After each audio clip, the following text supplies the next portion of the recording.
Hello and welcome back. And it's a cloudy day today, so I'm taking the opportunity to clear out this side that's mostly affected by the blight. This side at the moment, fingers crossed, is just on the leaves. So what I'm going to do is harvest what I can and then cleaning back these leaves. Once I've done that, I'm then going to try and save what tomatoes I can and then cut these back. So what I'm also going to do is take out the groshovka. They've really suffered with the spider mite. And here's a clip. I think this is the red spider mite. I'm not too sure. It is a big one if it is. Well, I'm going to take those out and I'm going to see if I can just cut them back past where the blight is and see if they regrow, because quite a lot of them are showing regrowth at the moment. So I'm going to see whether I can actually get away with that. Right, so first it's going to be harvesting what I can do. And these are the cherry chadwicks. I really like these. Same as the Jen's tangerine. Both really nice salad tomatoes. So yeah, let's see what I get. Right, so that side's all clear now with most of the leaves taken off. And you can start to see some of the sizes of the fruit. And especially these Harry's plums. They're really massive, they are. They are the jewel in the crown at the moment for me. So I'll definitely be growing those again. And fingers crossed this side stays relatively blight free for the time being, so some more of these can ripen. So I've cleared this off the leaves and of most of the fruit that I can actually save. And this is the harvest that I've got. Don't know where you can see, hopefully. And these are the ones that, fingers crossed, will ripen and not get any blight. But we'll see how we go. I've still got those. And what I'm going to do now is, while I take out the rest of these, then I'll show you the harvest earlier on in the week of the tomatoes and one previous to that as well. Right, well, before I take down those with blight, this is the harvest I got today. These are all the groshovka, and these are the Harry's plum and the orange banana, and then you got the garden pearl. So what I'm going to do is I'm going to be roasting these. And they can make a nice sauce. I can get 2 lots of roasting done. But what I thought I'd show you first is how I save my seeds as well. Now this is the orange banana, and all you do is you just scoop it out.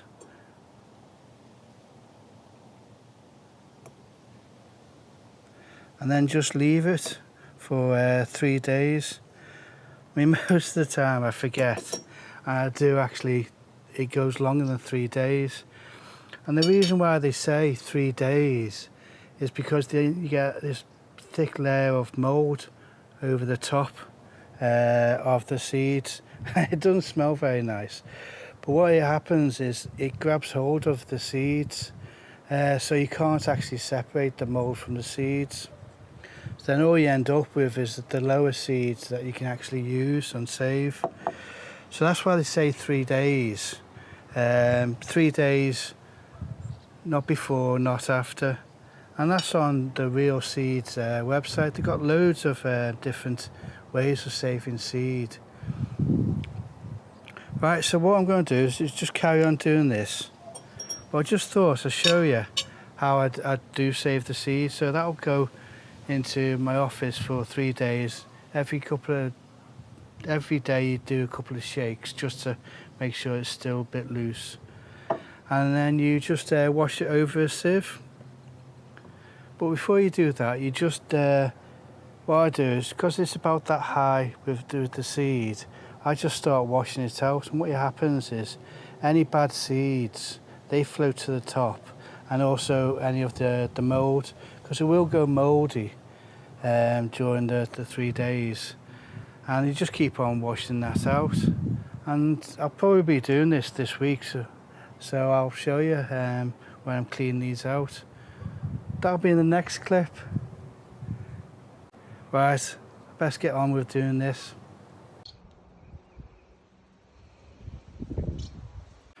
Right, well, my microphone holder's just broken, so that's not a good start to the day, is it? Right, so these are the seedlings. Now I've cleared out all of here, and I've also started to water the compost in the beds, because that's so dry and that's going to take quite a while to wet up. Right, let's go through these seedlings. Right, so I've actually just lifted them up on the blocks of wood, so hopefully if a slug wants them, it has to be very determined to actually get them. So what have I got? At the back here, I've got red choi, pak choi, choi, I've got perpetual spinach, giant winter spinach, various rockets, lime streak mustard and wasabi mustard. That's actually the other way around, I've just seen the label. I've multi-sown them a little bit. I'm going to see what I'm going to do with the spinach. I was watching Charles Dowding, as you do, and he does multi-sown spinach just so that he gets more of a baby leaf. Now I've got plenty there. I've been really happy with how they've actually germinated. So I'm going to see what I actually do. At the moment, it gives me quite a few options of whether I split them up and pop them around or keep them as multi-sown. Then these are the calamantha, so I'm just giving those a drink at the moment. And then we've got spinach, colza, and let me just get up here. Oh, we've got here, I've got 2 more lots of the Chinese cabbage and lots of white fly. I don't know whether that's capturing that. So yeah, Chinese cabbage, and I've got to split that up, and I'll see where I put that out. I'm thinking I may put some in here for later on in the winter months, and a few more out there. I've got snowball cauliflower, wintergreen cabbage, Russian red kale, purple kohlrabi, giant kohlrabi, and the only one that's failed for me at the moment is this kale, the green curly kale. So what I'll do is I'll probably sow more of that. And then I've also got some cabbages. I'm really happy with the germination because I only want 1 or 2. But I'll probably do about, if I want 2, I'll pot up 4 just in case any slugs attack and that. So I just keep on doubling up what I actually need and then keep on going down to picking the best plant. So that's something I'm really bad at. Because of growing it, I always want to keep on potting them on. I end up with no space, and what I'm trying to do from now on is less is more.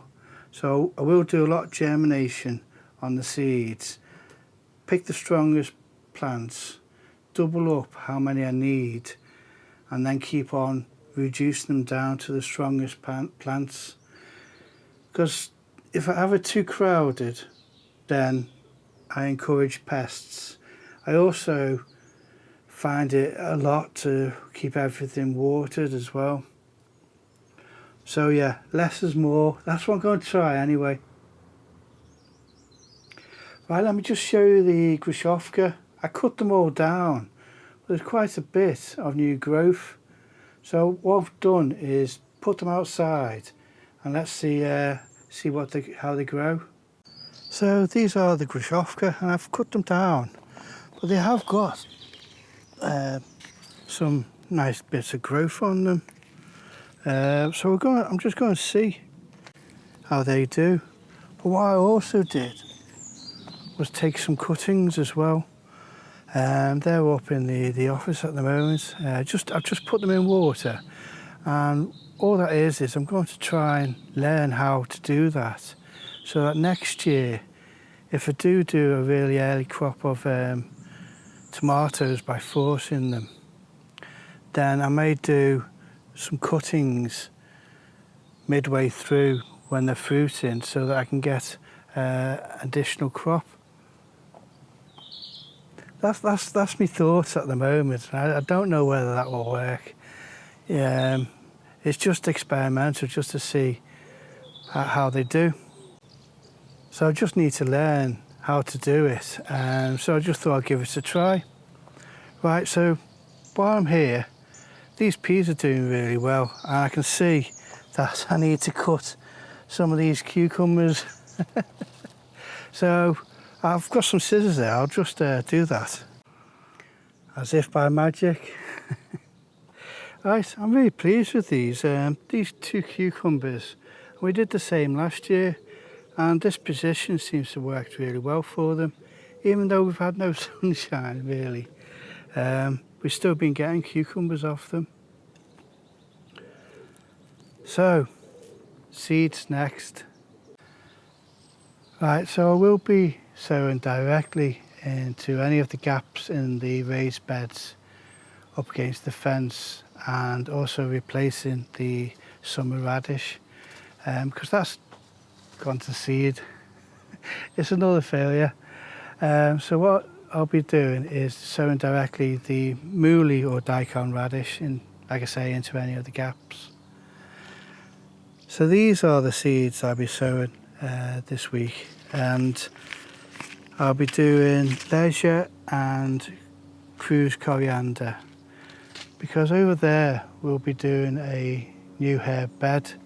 Now I've got most of the herbs, but I need to get some coriander going now to be able to fill in the gaps. That's going to come in the next couple of weeks. We'll see how that goes. The next one is chard. That's the rainbow chard. I've not grown that one before. I did grow some Ford Giants hook up in the raised bed up there. I mean, it wasn't that successful, or it was too big really for the bed. So I'm going to do a couple of them, and maybe a couple may go into the greenhouse for over winter. I'll probably do them in pots, so I can sort of move them around the garden and decide where to put them. And then we come to lettuces. So I've got winter gem, winter density, black seeded Simpson, and just a general mix for winter. And that's old seeds, so I'm just going to chuck all that in. And hopefully then I'll have a continuation of the lettuces. Some will go in the greenhouse, and some will go into the raised bed up there. This bed here will hopefully get filled with the Chinese cabbage and the pak choi. So like I say, it's a bit of a squeeze everything all in, but we'll see how we go. Okay, so I'm waffling again now, aren't I? So I think I'll leave it here. So like I always say, I hope you enjoyed the video, and I hope to see you again.